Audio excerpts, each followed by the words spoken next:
o'zi katta kishi bo'lsa ham, lekin tishlari kichkina bolani tishiga o'xshagan bo'lgan tishlarni ko'rganmisizlar? Hozirga bitta shunaqa tishni variantini ko'rsataman. Ya'ni juda ham ko'p holatlarda bizga ko'plab bemorlar murojaat qilib keladi. Ya'ni tishlarim oldin katta edi, lekin vaqt o'tgan sari kichkinlashib boryapti deydi. Hammasini aytsak, hammasi.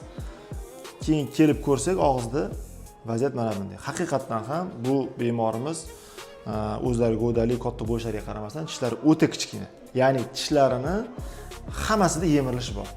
Ko'rishiga qaraganda mana hamma tomon tepalaridan, pastlarida, hamma joylarida yemirishlari bor. Ayniqsa mana qaranglar, qanchalik darajada yemirilgan.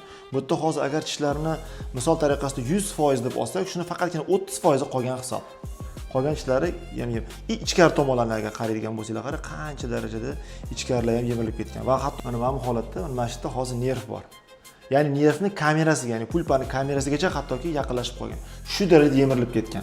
Mana bu chekkada ko'rib turgan oq narsalar bu emal, ya'ni tishni himoya qatlami va ichidagi mana jigarrang bo'lib turgan narsa bu dentin, undan keyin yumshoqroq bo'lgan to'qima va uning ichida mana bu hozir nerv o'zining kamerasi. Shungacha yetib borgan. Lekin tishlarda sezuvchanlik yo'q. Nima uchun? Chunki bu yemirilish yillar davomida shakllanib kelayotgan yemirilish. Sabablar. Juda ham ko'p sabablar bo'lishi mumkin, lekin eng katta sabablardan bittasi albatta bu bruksizm bo'lishi mumkin yoki stress bo'lishi mumkin, yashash sharoiti, yeyotgan ovqati, ish faoliyati bo'lishi mumkin va shu kabi ko'plab omillar tishlarni mana shunaqa yemirilishiga olib keladi. Va bunday holatlarda biz qanday yechim beramiz? Bunday holatda biz darrov plomba qo'yib, juda ham ko'pchilik qiladigan xato, ya'ni yemirilgan joylarni plomba bilan tiklashga harakat qilinadi. Lekin shu bemorimiz ham aytganlari bo'yicha mana ko'p holatda plomba qildirar ekanlar, plombalar tushib qolaveradi. Plomba qildiradi, plombalar tushib qoladi yoki sinib ketadi yoki dars ketadi boshqa. Nima uchun? Chunki bu yerda asosiy sabab tishlarni yemirilishini umuman boshqa narsa. Faqatgina plombani qo'yish o'zi bilan bu yerda masala yechilmaydi. Bu yerda ko'proq chuqurroq diagnostika qilib, ya'ni biz bu diagnostikada funksional diagnostika, ya'ni kengaytirilgan funksional diagnostika qilamiz. Nima uchun? Tishlar o'zi odatda tishlar yemiriladi. Umr davomida tishlarimiz yemiriladi. Chunki qariydi, organizm qariydi. Lekin shunaqa bo'lishiga qaramasdan, bunday vaziyatda tishlar vaqtdan ilgari yemiriladi. Ya'ni tezroq yemiriladi. Masalan, aytaylik 30-40 bo'lishiga qaramasdan, lekin tishlar xuddi 80-90 yosh odam tishlariga o'xshab yemiriladi. Gohida undan ham ko'proq yemirilib ketadi. Bu esa noto'g'ri, ya'ni bu patologik deyiladi. Shuning uchun ham patologik yemirishga kiradi. Shu sababli mana pastlarda ham ko'rishimiz mumkin, plombalar ham dars ketgan, o'zlarining tishlari ham. Bunaqa joyda odatda o'zi karies ham turmaydi. Chunki karies rivojlanishi tishlarning yemirishidan ko'ra sekinroq bo'lib qoladi. Chunki tishlar tezroq yemirilib ketib qoladi. Xo'p, nima qildik bunaqa bemorlarimizni? Biz birinchi o'rinda to'liq diagnostika qilib, asosiy muammoni aniqlab oldik.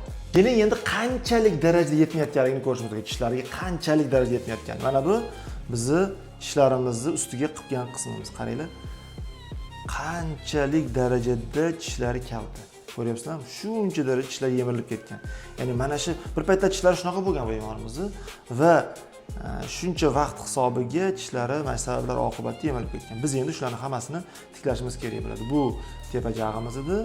Endi keling pastki jag'imizni ko'radigan bo'lsak, bu pastki jag'imiz. Pastki jag'imizda vaziyat nisbatan yaxshi, yomon emas. Lekin shunday bo'lsa ham baribir jag'larida qaranglar qanchalik darajada yemirilib ketgan. Ko'ringlar, ichkarini qaraydigan bo'lsak, misol uchun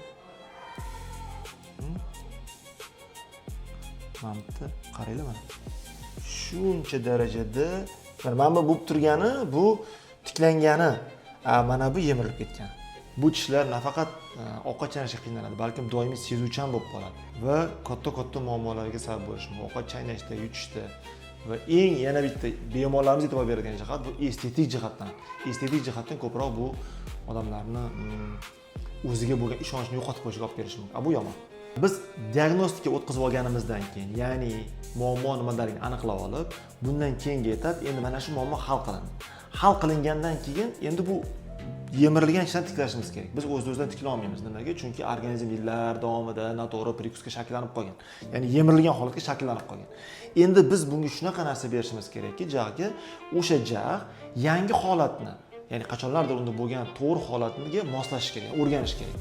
Darrov tishni qo'yib bersak bo'ladimi? Yo'q, bo'lmaydi. Nimaga? Chunki og'rib qolishi, bo'g'imda, mushaklarida yoki umuman muammo yana ham kuchayib ketib qolishi mumkin. Shuning uchun biz nima qilamiz? biz birinchi o'rinda splin terapiya qilamiz. Splin terapiyaning texnologiyasi o'zi bor, ya'ni biz buni aksiografiya qilib aynan necha millimetrga ko'tarsak bemor uchun o'ziga mos va xos bo'ladigan vaziyatlarni aniqlash etaplari bor.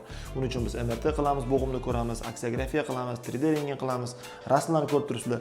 Shulardan hammasidan kelib chiqib analiz va tahlil qilgan holatda biz keyin mana bunday splin qilamiz. Bu splin bizga bo'lajak tishlarimizni balandligini beradi. Ya'ni ko'rib turganingizda xuddi mana tasavvur qiling, tish bemorimiz shuncha darajada yo'q bo'lib ketgan. Bu juda ko'p degan. Bu hozir yoshlari bemorlar 39-40 ligini hisobga oladigan bo'lsa, yana bir 30-40 yildan keyin bu tishlardan hech narsa qolmagan bo'lar edi. Agar shunda davom etaversalar. Lekin bu inson o'zlarining sog'liqlarini o'ylagan holatda va tishlari mana shunaqa bo'lib ketganidan xavotir olgan holatda keldilar. Mana biz keyin shu narsani hozir to'g'rilash jarayonidamiz. Mana splin jarayoni. Odatda splin jarayoni taxminan 20-21 kun davomida yuriladi va mana shu jarayondan yaxshi o'ta olgandan keyin keyingi bosqichga o'tiladi.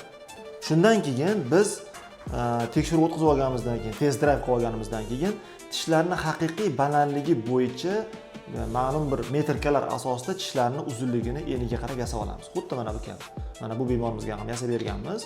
Yasab, endi bu holatni biz og'iz ichiga ko'chirib o'tkazishimiz kerak. Ko'chirib o'tkazishimiz uchun mana bunday bizga maxsus o'zini nima deydi, qoliplarni yasab olamiz va bu qolip tishga ko'chirib o'tkaziladi. Buni ko'chirib o'tkazganimizdan keyin tishlarida yangi tishlarning shakli paydo bo'ladi. Hali tishlarni chaqlaganimiz yo'q. Faqatgina bor tishlarni o'ziga bo'lajak tishlarni maketini ko'rsatamiz. Hozir sizlarga ko'rsatamiz. Bemorimizni yangi tishlarini ko'chirib o'tkazganimizdan keyin bemorimiz o'zlarida ko'ramiz, qanaqa o'zlarida mosmi yoki yo'qmi. Shuni biz tekshirib olamiz. Ya'ni birinchi ko'rganimizda, demak, tishlarning balandligi yaxshi va ularning estetik ko'rinishi ham zo'r, chunki yuqori tish qatorlari pastki tishlarni qaytarib turish kerak bo'ladi. Idealda, конечно. Endi biz doim idealga harakat qilamiz. Va demak, tishlarni yon tomondan ko'rishimiz. Har bitta tishni boya bir xil tekislikda bo'lsa, bu yerda ko'rib turganingizda har bittasi o'zini uzunligi bor. Ya'ni bir o'zini to'g'ri metrikalari asosida o'lchab qilinadigan narsa va og'iz ichidagi holat. Ko'rib turganingizdek, mulklari ham, o'zining holatlariga ham, tishlarning balandligi ham juda ham o'zlariga mos bo'lib yarashib turibdi. Kulganlarida ham, mana og'izda ko'ringanda ham, lekin esidan chiqmasin, bu holat hozir faqatgina plastmassa, faqat maket. Bu hali vinil, koronka shunga o'xshagan narsa emas. Bu faqatgina test drive'ning keyingi bosqichi.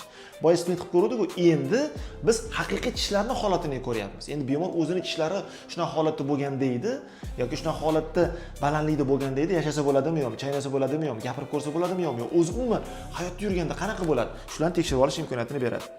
Va bu holat taxminan 1 oydan 3 oygacha davom etishi mumkin. Nima bilan bog'liq deydigan bo'lsak, og'riq bilan, moslashuv bilan va shunga o'xshagan bemorning o'zini his qilishi bilan bog'liq bo'lgan sabablar bilan bog'liq. Agar shu sabablar joy-joyida bo'ladigan bo'lsa, zabiyasda qilmasa, biz keyingi bosqich, ya'ni haqiqiy tishlarni qo'yishga o'tishimiz mumkin. Lekin mana shu e'tibor beradigan bo'lsanglar, qarang, mana bu yerda qanchalik darajada ko'targanmiz. O'zi tishlar mana shunday yemilib ketgan, ko'tarilganmiz.